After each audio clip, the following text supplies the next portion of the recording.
Om Swastiastu. Shalom. Assalamualaikum warahmatullahi wabarakatuh. Salam sejahtera bagi kita semua. Namo Buddhaya. Salam kebajikan. Terima kasih saya ucapkan kepada Bapak Ibu Guru SMP Negeri 1 Bebandem yang telah berkesempatan hadir pada penimpasan materi budaya positif calon guru penggerak pada hari ini. Sebelumnya, izinkan saya memperkenalkan diri. Nama saya Nimade Aridwi Purnami. Saya calon guru penggerak angkatan keempat Kabupaten Karangasem, Bali. Nah, adapun agenda pertemuan virtual kita hari ini adalah yang pertama pembukaan dan perkenalan, kemudian dilanjutkan dengan presentasi. Ya, kemudian presentasi konsep, yang ketiga yaitu tanya jawab, dilanjutkan dengan refleksi dan diakhiri dengan penutup. Nah, Bapak Ibu Guru SMP Negeri 1 Bandung yang saya hormati, karena agenda pertama kita telah kita lewati, kita akan lanjutkan ke agenda yang kedua. Tapi sebelum itu kita sepakati dulu kesepakatan kelas untuk pertemuan hari ini.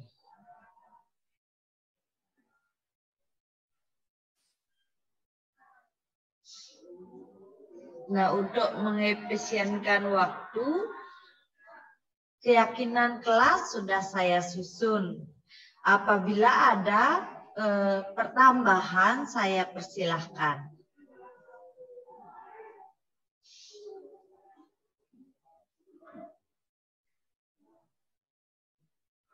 Mungkin ada tambahan?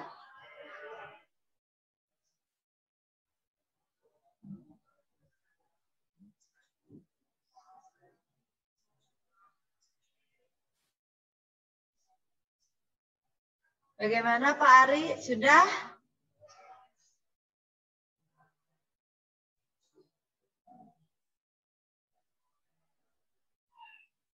Bu Guni sudah?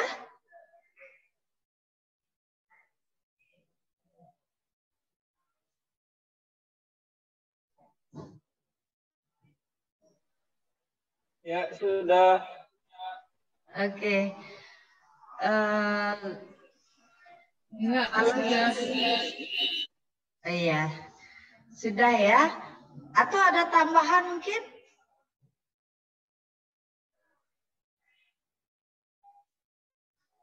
Oke, kalau tidak saya bacakan ya. Yang pertama, menghormati orang lain dengan tetap tenang saat peserta lain sedang menyampaikan pendapat. Kemudian yang kedua, mengangkat tangan terlebih dahulu sebelum menyampaikan pendapat atau bertanya. Yang ketiga, bersedia dengan senang hati menerima masukan dari peserta lain. Nah, karena kesepakatan kelas ini sudah kita buat, baiknya kesepakatan ini kita yakini dan kita laksanakan bersama sampai pertemuan virtual kita ini berakhir. Ya, bersedia Bapak Ibu? Iya, Ibu. Ya, baiklah, kesepakatan atau keyakinan kelas kita sudah kita buat.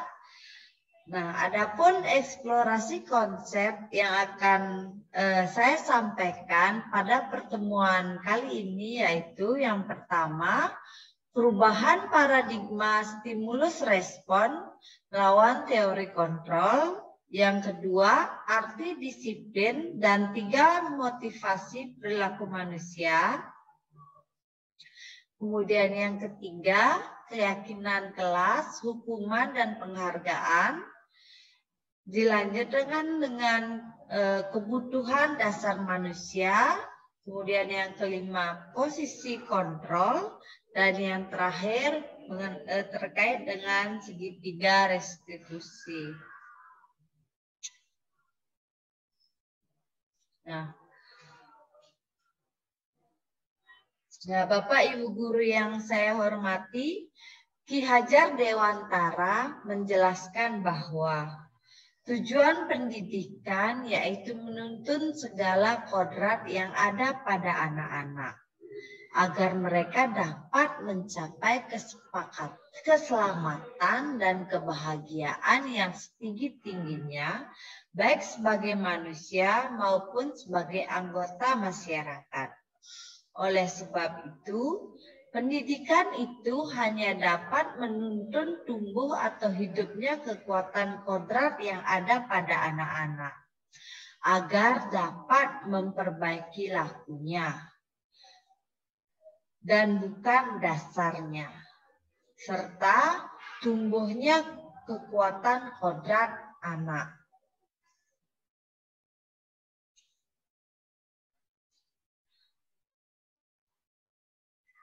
Nah, berdasarkan filosofi Ki Hajar Dewantara, peran pendidikan diibaratkan seperti petani menanam padi, di mana anak diibaratkan seperti biji padi yang disemai dan ditanam oleh Pak Tani. Bila biji padi ditanam di tanah yang subur dengan pengairan yang baik, maka meskipun biji padi yang ditanam berkualitas kurang baik, namun dapat tumbuh dengan baik karena perhatian dan perawatan dari Pak Tani. Begitu sebaliknya, walaupun biji padi yang ditanam berkualitas baik, namun kurang perawatan dan perhatian dari Pak Tani, maka bibit padi tersebut tidak akan tumbuh dengan maksimal. Di sini dalam proses menuntun, anak diberikan kebebasan, namun pendidik sebagai pamong dalam memberi arahan.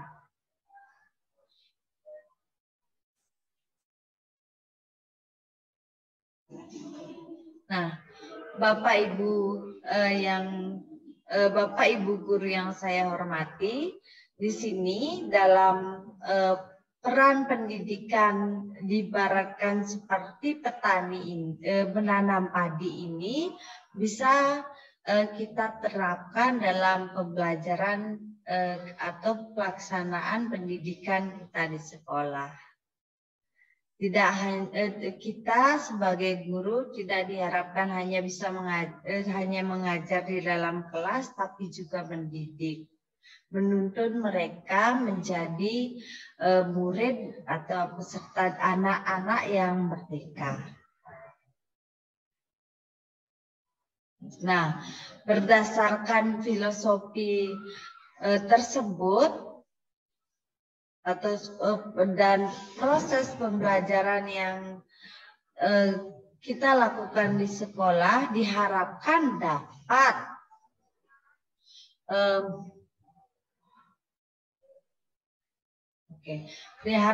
dapat mencapai profil pelajar Pancasila. Nah,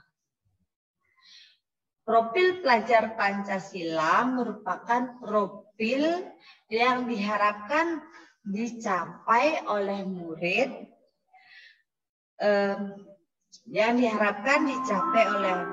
yaitu dalam profil pelajar Pancasila ini ada 6, yaitu yang pertama, beriman dan bertakwa kepada Tuhan Yang Maha Esa dan berakhlak mulia. Kemudian yang kedua berkebinekaan global. Yang ketiga bergotong royong. Keempat kreatif. Yang kelima bernalar kritis. Yang terakhir adalah mandiri. Nah, Bapak Ibu Guru, dari profil pelajar Pancasila yang saya sampaikan, mungkin ada yang mau ditanyakan?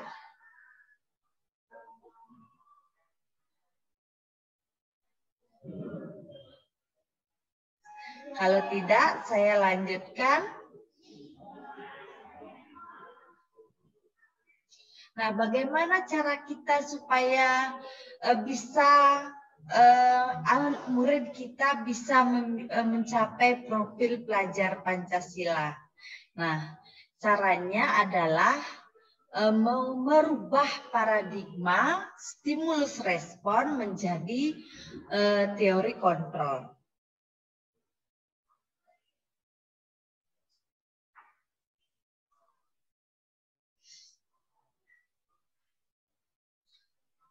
Nah, di mana pada paradigma stimulus respon,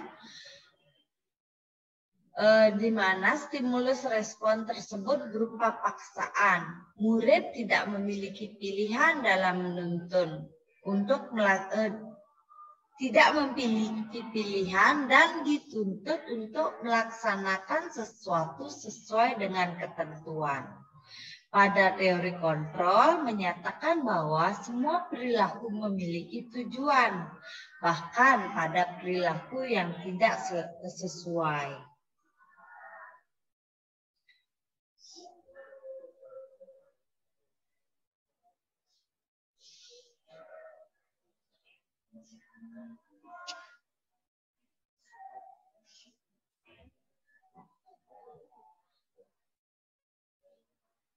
Nah, untuk lebih memahami mengenai paradigma ini,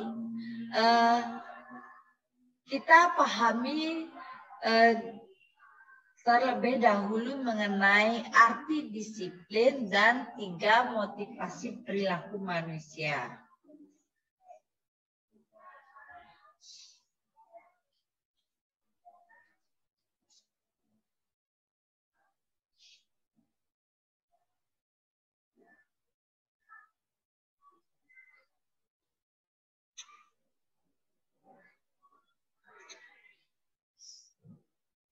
Nah, apa yang dimaksud dengan disiplin? Nah, pada umumnya orang sering melihat disiplin sebagai hal yang berkaitan dengan hukuman. Namun disiplin dan hukuman adalah 2 hal yang berbeda. Disiplin merujuk pada praktek mengajar atau melatih seseorang untuk mematuhi peraturan atau perilaku dalam jangka waktu pendek dan jangka waktu yang panjang. Sementara hukuman dimaksudkan untuk mengendalikan perilaku murid.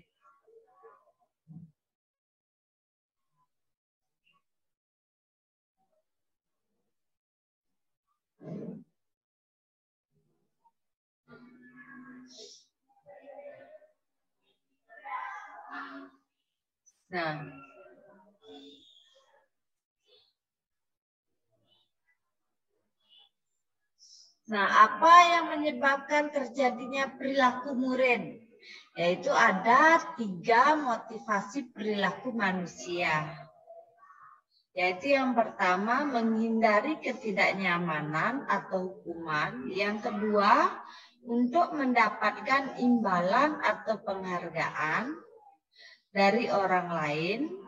Yang ketiga, untuk menjadi orang yang merdeka, yang mereka inginkan dan menghargai diri sendiri dengan nilai-nilai yang mereka percaya.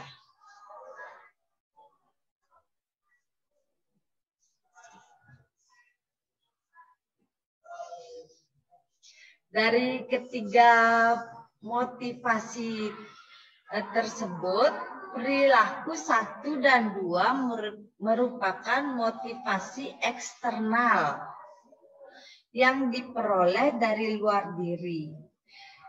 Di sini akan muncul pertanyaan apa yang akan terjadi bila saya tidak melakukannya.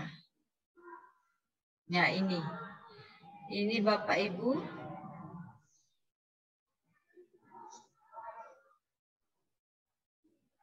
Ya.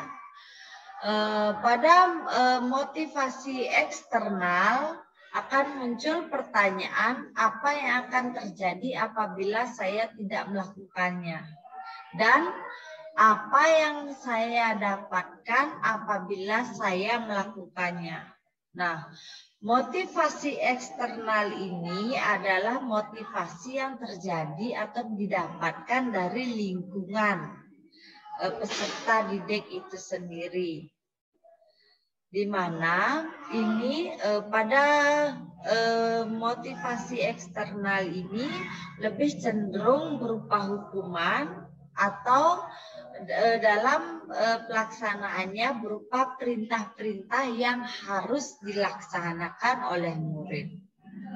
Sementara pada motivasi internal yaitu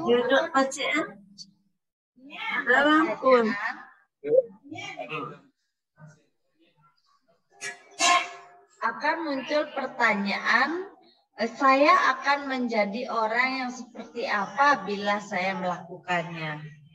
Nah, sedang kerja, yuk, sedang kerja nih. Eskapi.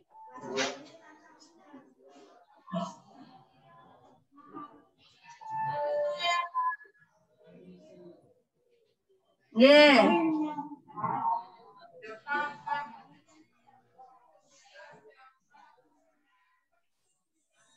Nah, tujuan dari motivasi internal yaitu hargai diri jadi insan sesuai harapan kita, di mana pada motivasi internal ini merupakan tujuan dari disiplin positif, yaitu menumbuhkan kemauan pada anak dari dalam dirinya tanpa memerlukan sesuatu yang berupa stimulus respon atau paksaan.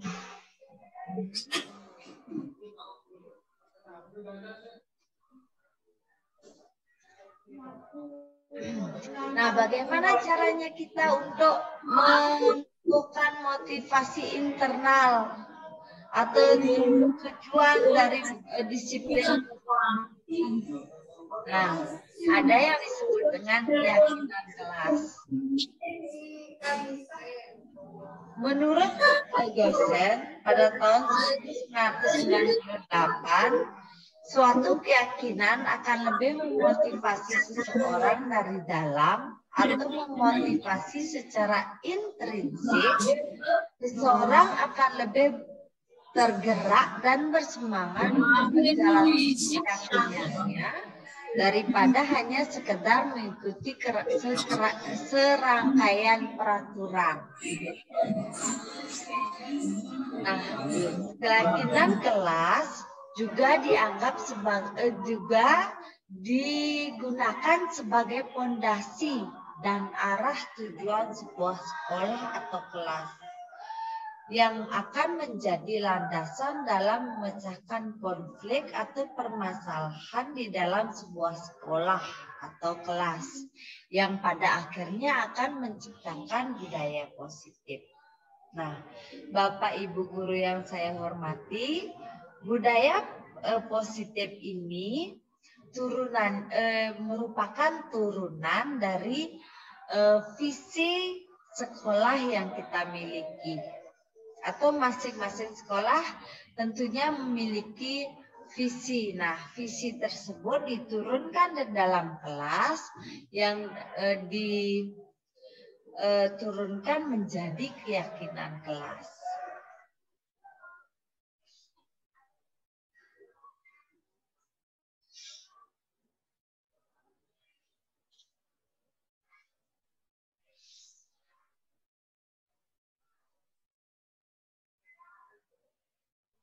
Nah, adapun bentuk-bentuk dari keyakinan kelas yaitu keyakinan kelas bersifat lebih abstrak dibandingkan peraturan yang lebih rinci dan konkret.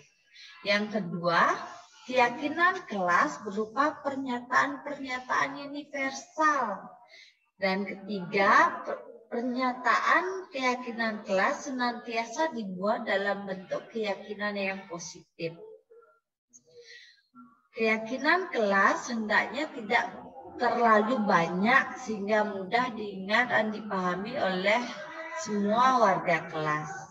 Keyakinan kelas sebaiknya suatu yang dapat diterapkan di lingkungan sekolah. Kemudian semua warga kelas hendaknya ikut berkontribusi. Dan yang terakhir, bersedia meninjau kembali keyakinan kelas dari waktu ke waktu. Nah, untuk lebih jelasnya mengenai keyakinan kelas, mari kita simak video berikut.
Halo, Bapak Ibu calon guru penggerak. Video ini akan menampilkan 6 panduan yang dapat diterapkan dalam menyusun kesepakatan kelas. Mari kita simak bersama. Izinkan murid untuk menyampaikan masalah yang dihadapi saat ia berada di kelas dan harapan kelas yang membuatnya nyaman. Hal ini bisa dilakukan secara individu, berkelompok, atau dari survei kelas. Seperti apa kelas impianmu?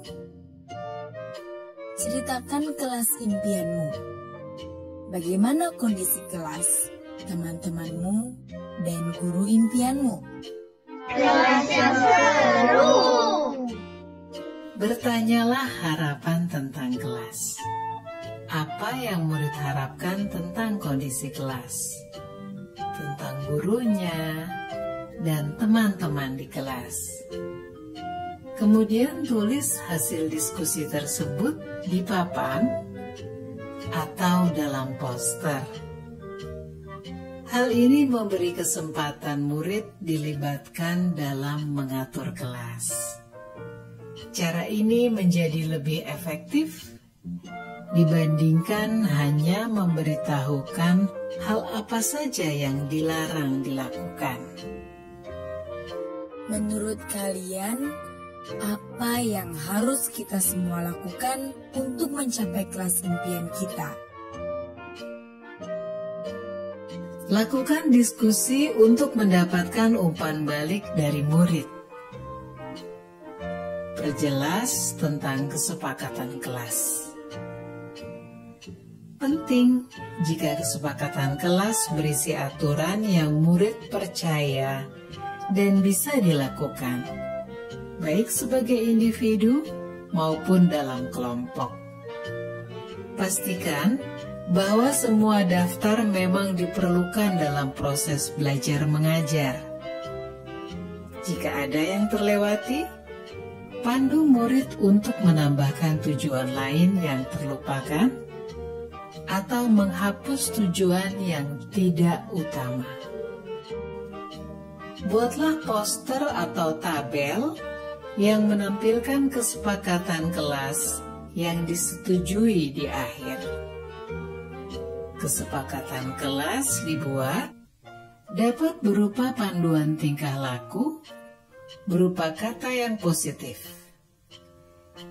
Misalnya, jangan berlari, berubah menjadi berjalan dengan hati-hati. Hindari kata jangan dan dilarang. Pada poin pertama, murid sepakat saling mendengarkan antara guru dan murid. Guru bisa menuliskan berupa gambaran tingkah laku yang diharapkan dari kesepakatan. Misalnya, kami guru dan murid yang saling menyayangi. Buatlah penekanan pada sifat positif dalam kesepakatan kelas tersebut, yaitu saling menyayangi. Pada poin kedua, murid sepakat. Murid aktif dan semangat saat belajar. Guru bisa menuliskan berupa gambaran tingkah laku yang diharapkan dari kesepakatan. Misalnya, kami murid yang semangat belajar. Buatlah penekanan pada sifat positif dalam kesepakatan kelas tersebut, yaitu semangat. Pada poin ketiga, murid sepakat saling membantu jika ada yang mengalami kesulitan. Guru bisa menuliskan berupa gambaran tingkah laku yang diharapkan dari kesepakatan. Misalnya, kami murid yang peduli dengan teman-teman. Buatlah penekanan pada sifat positif dalam kesepakatan kelas tersebut, yaitu peduli. Pastikan jumlah poin kesepakatan kelas tidak terlalu banyak, sehingga mudah dipahami dan dilakukan murid. Untuk menciptakan rasa memiliki, beri waktu bagi semua murid untuk menandatangani atau memberi nama ataupun tanda pada poster kontrak kesepakatan. Guru juga perlu memberikan tanda tangan. Letakkan poster kontrak kesepakatan di bagian kelas yang terlihat oleh semua murid dan guru. Perhatikan umur perkembangan murid. Untuk murid PAUD, bisa memberikan cap tangan untuk tanda menyepakati kesepakatan kelas. Lakukan refleksi secara rutin terkait kontrak kesepakatan kelas yang sudah disusun. Tanyakan siswa terkait perkembangan penerapan aturan dan tentukan apakah ada hal yang perlu diubah atau diperbaiki. Apakah kesepakatan kelas ini sudah bisa dilakukan? Sudah, Bu, tapi kadang masih ada yang suka ngobrol. Ayo kita diskusikan lagi mengapa hal ini sulit dilakukan. Baik, Bu. Lakukan proses ini terutama saat pertama, awal tahun ajaran baru. Kedua, saat ada murid yang melakukan hal yang tidak sesuai kesepakatan. Ketiga, sebelum menjalankan aktivitas baru.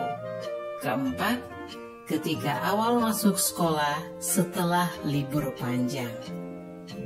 Proses ini tidak akan pernah berhenti dan akan selalu dikembangkan.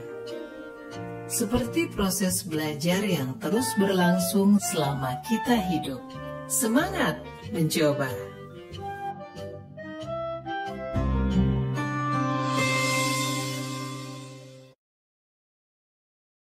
lanjutkan dengan keyakinan kelas yang sudah saya buat bersama peserta didik di kelas.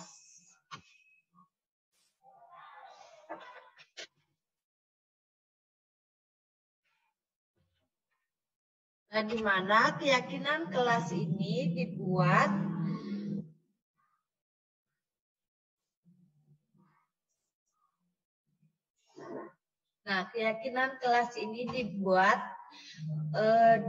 dari peserta didik. Kemudian peserta didik itu menyampaikan keyakinan kelas apa yang ingin mereka lakukan. Kemudian keyakinan itu ditulis di papan, lalu ditulis di selembar kertas. Nah, dalam penyusunan keyakinan kelas ini, guru dan juga murid sepakat untuk konsekuensi apa juga yang didapatkan apabila tidak sepakat dengan keyakinan kelas yang dibuat. Nah, ini adalah hasil dari keyakinan kelas yang dibuat di kelas 7E. Di mana keyakinan ini disepakati secara bersama-sama sesuai dengan sesuatu yang memang ingin mereka yakini, kemudian pelaksanaannya dilaksanakan setiap kegiatan di kelas berlangsung, dan anak-anak juga sudah menyepakati konsekuensi apa yang didapat apabila tidak melaksanakan kesepakatan kelas tersebut. Nah, tadi saya menyampaikan mengenai sanksi. Ya, apakah hukuman atau sanksi?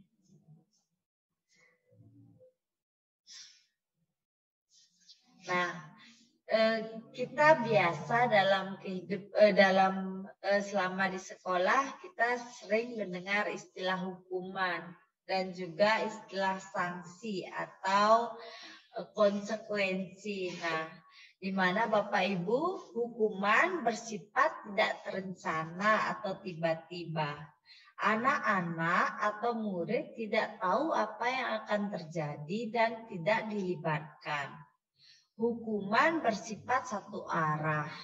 Dari pihak guru yang memberikan dan murid hanya menerima suatu hukuman tanpa suatu diskusi atau mengarahkan dari pihak guru atau pengarahannya dari pihak guru. Nah, hukuman yang diberikan bisa berupa fisik maupun verbal, dan murid disakiti oleh suatu perbuatan atau kata-kata. Sementara disiplin dengan bentuk sanksi atau konsekuensi sudah terencana atau sudah disepakati. Ya, di mana konsekuensi itu sudah dibahas dan disetujui oleh murid dan guru. Biasanya bentuk sanksi atau konsekuensi yang dibentuk oleh pihak guru dan murid sudah mengetahui sanksi atau konsekuensi apa yang akan diterima. Saya begini, tadi saat menyusun kesepakatan kelas sudah disepakati hukumannya apa. Misalnya kesepakatannya kelasnya adalah datang tepat waktu. Jadi sudah disepakati ya, kalau terlambat sanksinya apa? Misalnya sanksinya adalah mengucapkan misalnya sanksinya membuat tugas tertentu misalnya. Jadi anak mendapat tugas itu setelah melakukan kesalahan dan sudah mengetahui itu adalah konsekuensinya. Di mana sanksinya itu berupa sesuatu yang ada faedahnya untuk anak-anak. Nah,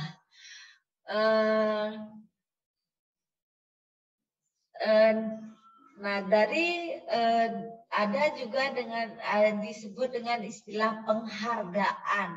Nah, penghargaan juga menurut Alfihon tahun 1993 mengemukakan bahwa penghargaan maupun hukuman adalah cara-cara mengontrol perilaku seseorang yang menghancurkan potensi untuk belajar yang sesungguhnya. Cohen selanjutnya juga mengemukakan beberapa alasan mengapa penghargaan justru sama seperti menghukum seseorang, di mana berpengaruh pada jangka pendek dan jangka panjang. Penghargaan tidak efektif dan penghargaan merusak hubungan serta penghargaan menghukum. Nah, misalnya begini Bapak Ibu. Saya ambil contoh misalnya Ibu Guni. Ibu Guni biasa misalnya mengalami kesulitan dalam mengatur anak-anak. Nah, Bu Guni mengambil alternatif untuk supaya anak-anak itu bisa tertib, maka Ibu Guni memberikan bintang kepada anak yang mau mengikuti, mau bintang yang anak-anak yang tertib itu akan mendapatkan bintang apabila mau melaksanakan perintah dari Ibu Guni. Nah, hal tersebut dilakukan secara terus-menerus oleh Ibu Guni. Nah, tapi pada suatu hari misalnya Ibu Guni sakit. Nah, digantikan oleh Pak Ari masuk ke kelas. Nah, Pak Ari tidak tahu bahwa mengenai bintang tersebut. Sehingga karena merasa anak-anak tidak dapat bintang, jadi anak-anak tidak mengikuti kata-katanya Pak Ari. Karena dalam pikirannya anak-anak, saya juga toh tidak akan dapat bintang kalau tidak melakukan hal ini seperti itu. Nah, itulah yang disebut dengan kalau penghargaan itu tidak efektif dan jangkanya adalah hanya tidak dari dalam diri, pelaksanaannya tidak dalam diri, tapi pelaksanaannya itu karena akan mendapatkan sesuatu seperti itu.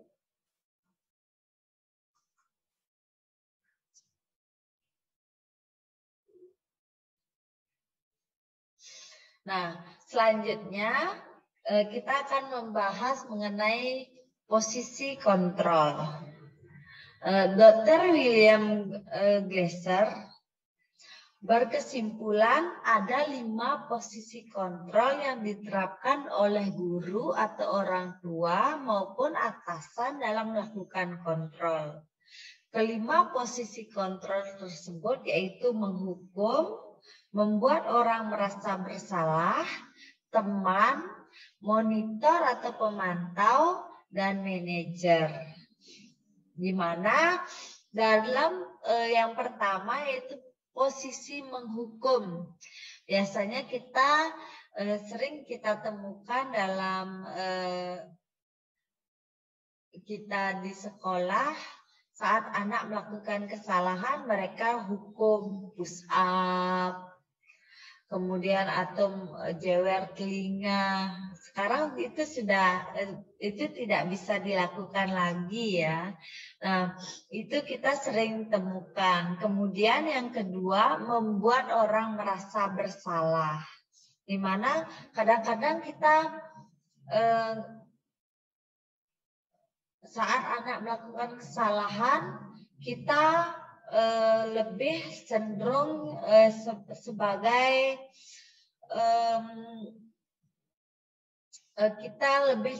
sebagai penghukum, kata-kata kita kadang-kadang membuat mereka merasa bersalah dan Padahal itu semua hanya mengakibatkan mereka jerah hari itu saja, tapi besoknya mengulang lagi. Kemudian yang ketiga yaitu teman.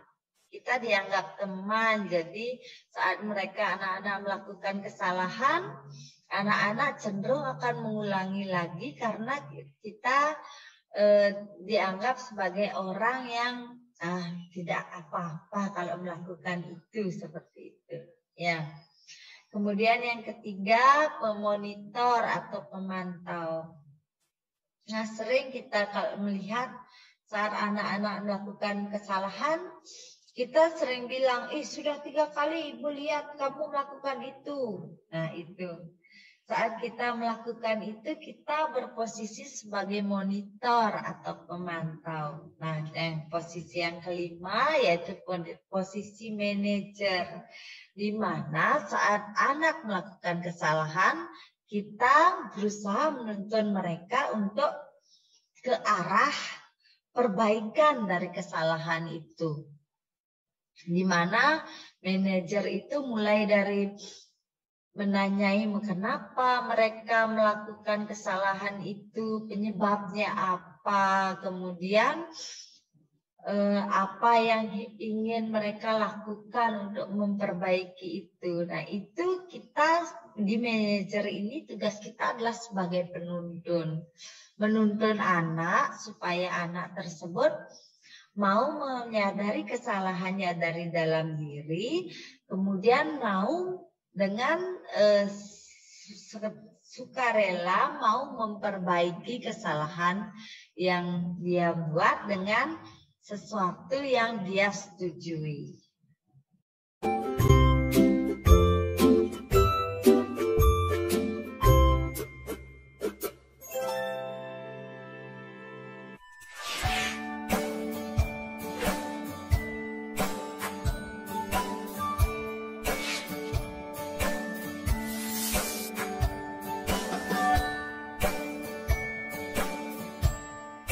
Halo, Bapak Ibu Guru calon guru penggerak.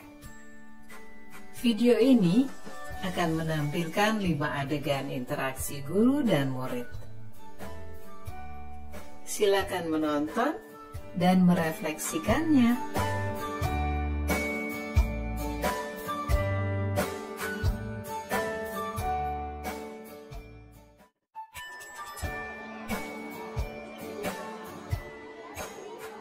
Pagi anak-anak, silakan PR yang kemarin Ibu berikan diletakkan di meja.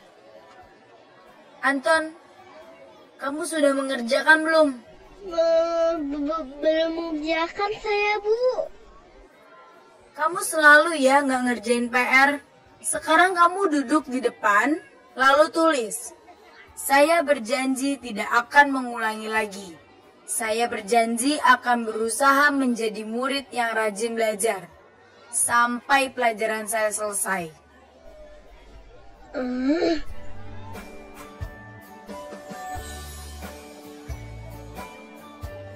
Pagi anak-anak. Hari ini ada tugas ya. Ada yang belum mengerjakan? Anton, kamu sudah mengerjakan? Belum, Pak. Kamu nggak ngerjain tugas ya? Kamu mau jadi apa nanti? Kamu niat sekolah nggak sih? Coba bayangkan orang tuamu betapa kecewanya sama kamu. Kamu itu sudah kelas 5. Harusnya bertanggung jawab sama dirimu sendiri.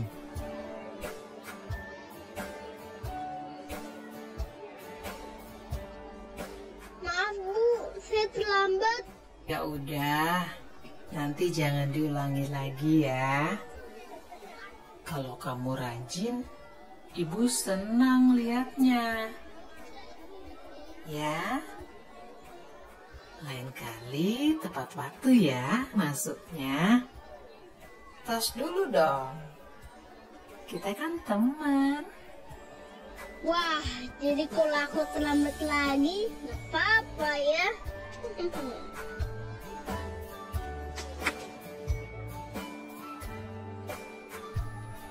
Kamu kok nggak pakai baju olahraga? Bapak catat, kamu sudah 3 kali loh nggak ikut olahraga bulan ini. Iya Pak, sudah 3 kali berarti saya dapat sanksi Pak.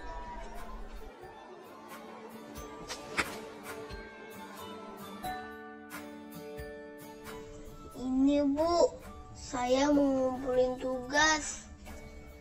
Maaf ya Bu, saya terlambat ngumpulin tugas. Kenapa kamu terlambat mengumpulkan tugas? Iya Bu, saya kalau sore bantuin ibu jaga warung, gak sempat ngerjain tugas. Kira-kira nih, apa yang bisa kamu perbaiki supaya kamu bisa mengerjakan tugas tepat waktu? Coba, kapan biasanya kamu membantu ibu jualan? Jam 6 sampai jam 8 malam Bu. Bagaimana kalau kamu membuat jadwal? Kapan kamu akan mengerjakan tugas? Oh gitu ya Bu, saya coba deh Bu. Terima kasih Bu.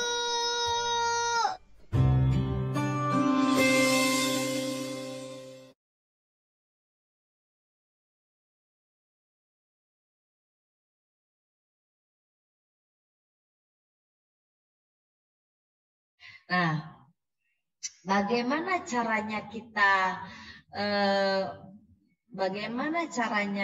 untuk mengembalikan situasi murid yang sebelumnya melakukan kesalahan? Itu bisa kita melaksanakan yang namanya segitiga restitusi. Nah, 3 restitusi ini merupakan proses menciptakan kondisi bagi murid untuk memperbaiki kesalahan mereka, sehingga mereka bisa kembali pada kelompok mereka dengan karakter yang lebih kuat. Melalui restitusi, ketika murid membuat salah, guru akan menanggapi dengan cara yang memungkinkan murid untuk membuat evaluasi internal tentang apa yang dapat mereka lakukan untuk memperbaiki kesalahan mereka dan mendapatkan kembali harga dirinya. Restitusi menguntungkan. Sebentar. Nah, restitusi itu menguntungkan korban, tetapi juga menguntungkan orang yang telah berbuat salah.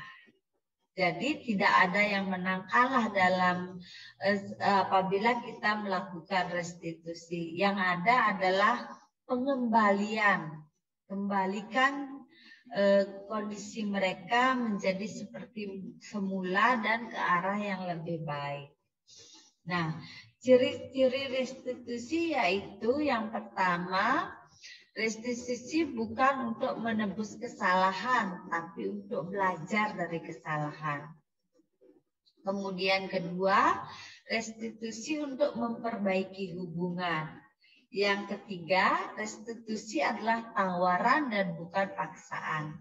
Yang keempat, restitusi menuntun untuk melihat ke dalam diri. Dan yang kelima, restitusi mencari kebutuhan dasar yang mendasari tindakan. Nah, ini adalah segitiga restitusi yang dimulai dari menstabilkan identitas, di mana pada menstabilkan identitas setiap orang pasti pernah melakukan kesalahan dan meyakini bahwa orang tersebut bukan satu-satunya yang pernah melakukan kesalahan. Kemudian dilanjutkan dengan memvalidasi tindakan yang salah. Nah, di sini kita menanyakan apa alasan kenapa anak tersebut melakukan kesalahan. Dan mencari tahu adakah cara yang lebih efektif untuk mendapatkan apa yang dibutuhkan dari anak tersebut. Kemudian yang terakhir yaitu menanyakan keyakinan.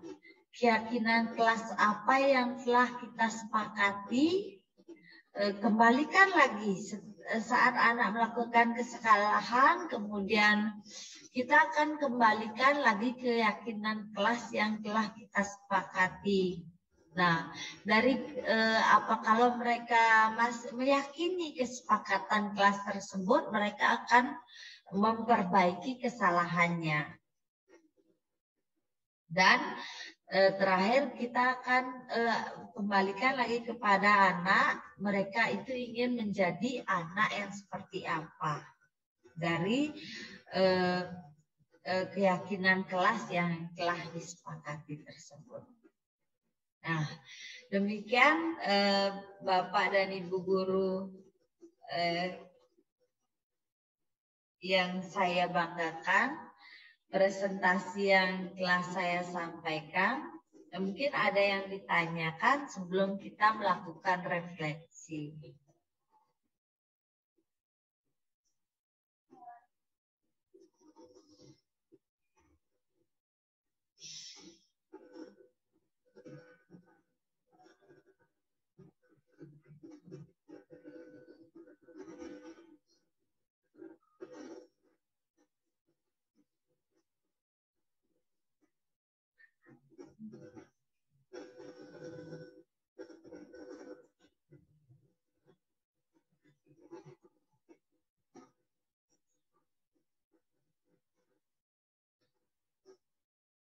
Oke, Bapak Ibu guru mungkin ada yang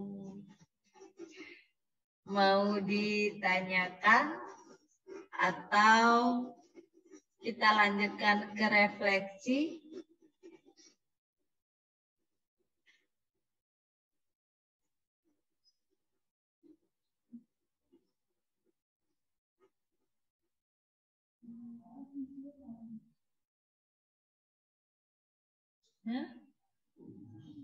Kalau ada yang mau menyampaikan pertanyaan, silakan di raise hand atau nyalakan mic-nya.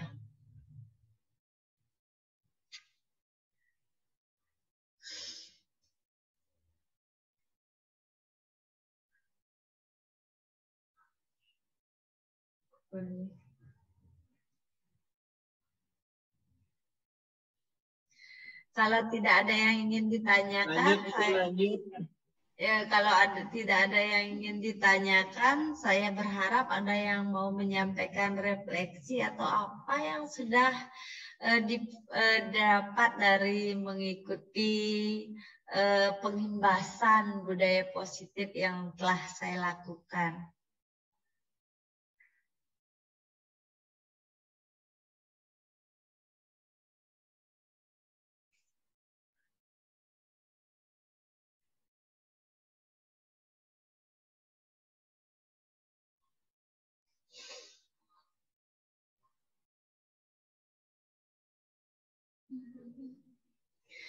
Ya, Pak Ari, mungkin ada Pak Ari yang mau disampaikan.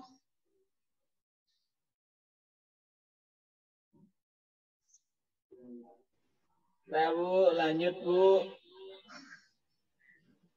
Lanjut.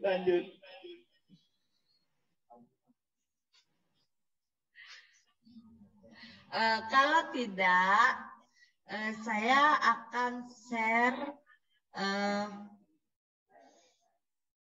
sebentar.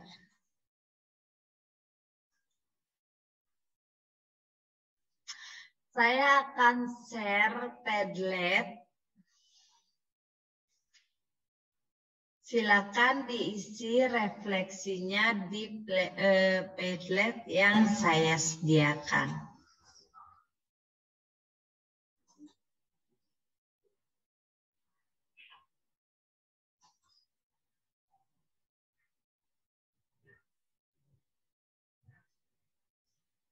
Ya, saya share Padlet-nya di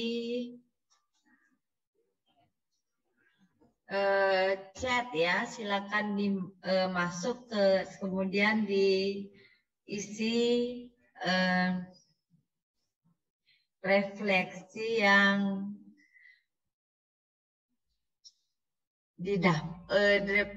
refleksi yang ingin diberikan.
Nah, ini ada sebuah Padlet dari Bu Buni yang bunyinya semoga dengan berbagi tentang budaya positif sekolah kita mau menerapkan untuk kedepannya.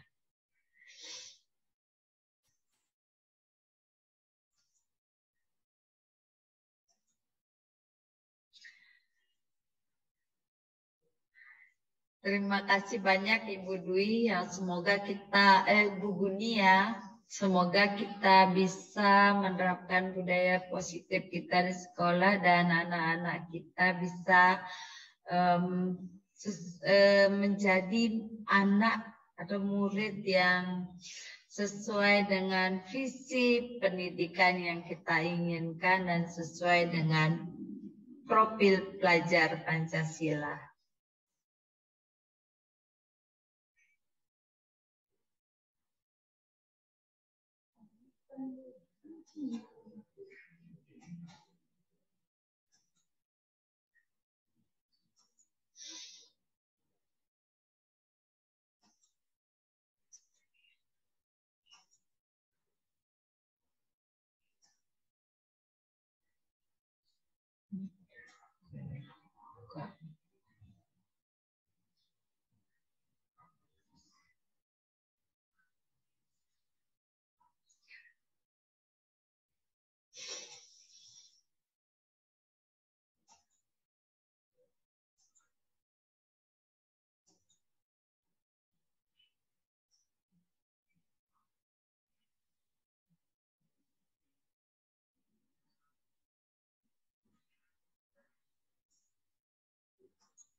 Nah, sebelum saya mengakhiri pertemuan kita ini, saya ingin menyampaikan ucapan terima kasih yang sebanyak-banyaknya kepada Bapak Ibu yang sudah bersedia untuk berpartisipasi. Semoga kita bisa menciptakan budaya positif sekolah dan semoga peserta didik kita mencapai profil pelajar Pancasila yang diinginkan. Baiklah, terima kasih. Saya akhiri dengan para mesanti. Om Santi Santi Santi Om. Salam kebajikan, namo buddhaya. Salam damai untuk kita semua. Salam dan bahagia.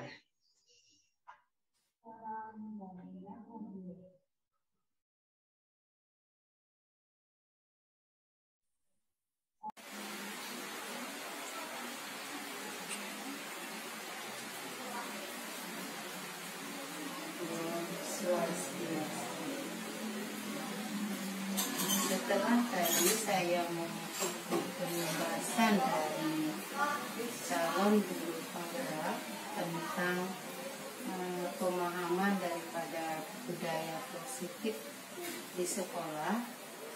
Nah, setelah dipaparkan dengan panjang lebar, saya baru memahami. Padahal dalam kegiatan pembelajaran sehari-hari sebenarnya kita di sekolah sudah banyak yang menerapkan seperti itu. Nah, dengan adanya pemaparan tadi, mari kita laksanakan lagi budaya positif di sekolah supaya terjadi secara maksimal kegiatan tentang budaya positif tersebut. Om Santi Santi Santi.